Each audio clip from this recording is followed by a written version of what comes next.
There is now a roadmap to reopen San Diego's social scene. The governor laid out the guidelines for reopening dine-in service in restaurants and how bars and wineries can open their doors. It's part of our new series, The Rebound. 10 News reporter Anthony Pura spoke with business owners on how they will make the new rules work for them.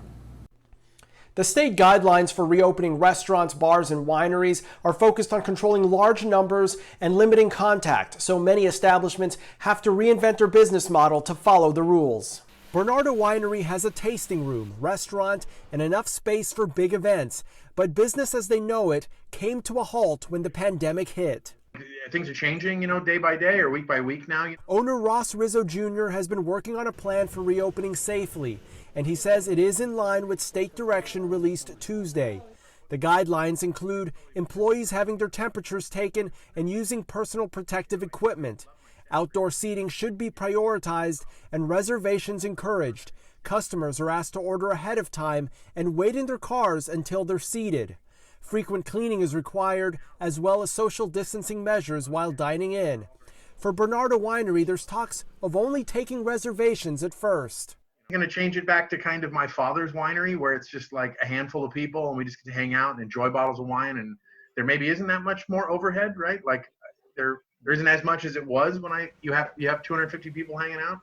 It just might change it, so we'll see. The state wants bars and wineries to remain closed unless they offer food, in which case alcohol can be sold with the meal. But those that don't offer food can contract with vendors to do so.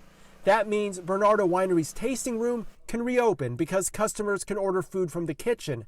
But it's a different situation for Serpentine Cider. It's been crazy since we had to shut our doors. Owner Sean Harris says his cidery in Miramar has been limited to order and pickup of crowlers. Despite it all, they've pushed through to open a second location in University Heights. The first location serves food. The second is a tasting room without a kitchen. The plan was always to get food trucks there. That may also be the key to reopening that location. If we can get a food truck out front, we can hopefully open our doors. We have a patio in both locations. Outdoors always better than indoors. But it's hard to put any plans in motion. Harris says he wants to hear more details. We're waiting to see what we can and can't do. The state hasn't mentioned a date of when restaurants can let people back in. A lot of it depends on local coronavirus metrics meeting the state criteria. Rizzo says 52 employees were furloughed when they closed their doors, and they're anxious to get back to work. We'd probably have to bring back 5 to 10 right off the bat. Anthony Pura, 10 News. The